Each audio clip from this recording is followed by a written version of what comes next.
Arkadaşlar bu video boyunca neyi seyredeceksiniz? İşte bu kuzuların bulunuşunu seyredeceksiniz. Bakın. İyi seyirler. Evet. Bugün altın kuralımız şu 5 altın kuralı söyleyeceğim dedim. Çok güzel. Teyze oğlum bir tane bulmuş bana kızıyor. Teyze oğlum bunu çiğnemişim. Heyecandan teyze oğlum heyecandan. Kusura bakma Galip. Evet. İyiymiş. Güzelmiş. Bakın. Evet. Kuzu göbeği bulduk. Arkadaşlar şu bölgeden en aşağı 10'a yakını bulduk. Onu geçti hatta. Fazladır. Dediğim gibi bugün kuzu göbeğinin bulmanın 5 altın kuralı. Yani aklıma geldikçe söyleyeceğim. Adı 5 altın kuralı olacak.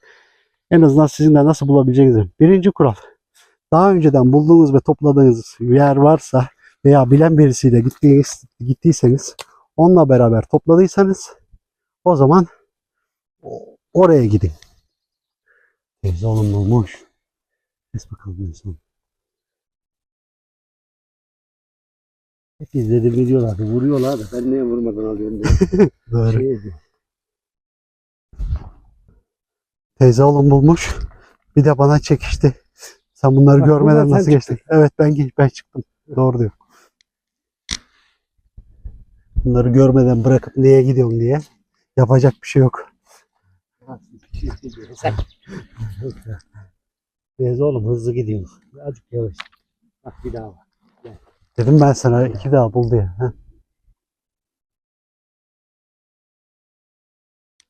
İyi azıcık. Bunu değil ama. Evet. İyi bir bölgeden geçtik. Şimdi ilerliyoruz. Yine dediğim gibi daha önceden topladığım bir bölge olduğu için olma ihtimali olan yerleri biliyorum. Dediğim gibi daha önceden bulduğunuz yer varsa birinci kural o. Bulduğunuz yere gideceksiniz. Evet teyze oğlum buldu 2 tane daha.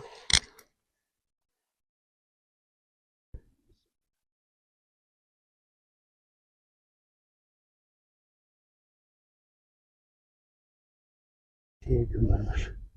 Yusuf'a.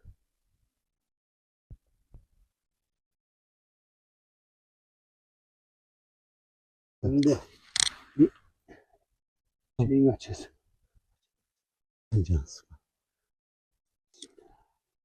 Teyze oğlum geldiği yerden 4. Evet. Maşallah. Geldiğimiz yerden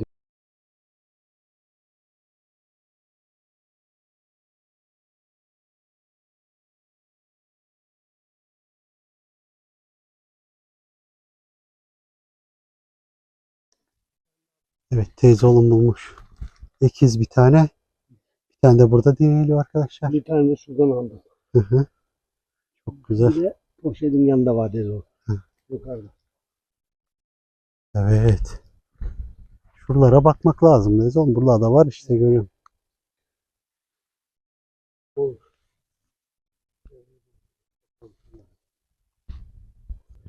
Evet. Teyze oğlum bir tane daha bulmuş. Evet kes teyze oğlum sen. İyi saklanıyor burada bu bölgedekiler. Evet.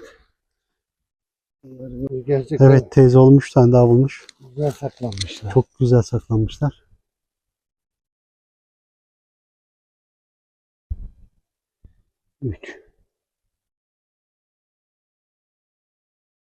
Arkadaşlar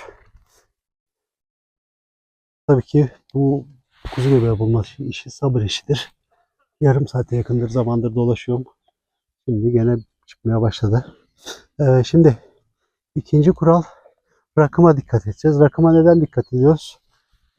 Bu sahillerden yukarı doğru çıkıyor kuzu göbeği. Önce sıcak yerlerden sonra soğuk yerlere, yaylalara doğru çıkıyor. Bu da ne demek oluyor? Öncelikle rakım düşük yerlerde sonra yukarı doğru. O hava sıcaklığına göre yavaş yavaş çıkıp gidiyor. Ona dikkat etmemiz gerekiyor. Dediğim gibi Nisan'dan başlayıp Mart'tan başlayıp Nisan, Mayıs en yüksek yaylalarda Haziran'a kadar oluyor arkadaşlar. Bundan dolayı ona dikkat edelim.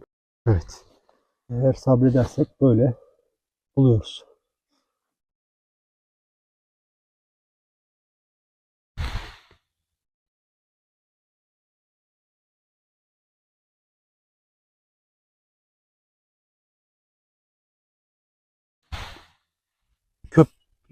Koyun mu gidiyor yoksa ev mi var? O zaman aşağıdan geçelim. Yukarı çıkmayalım.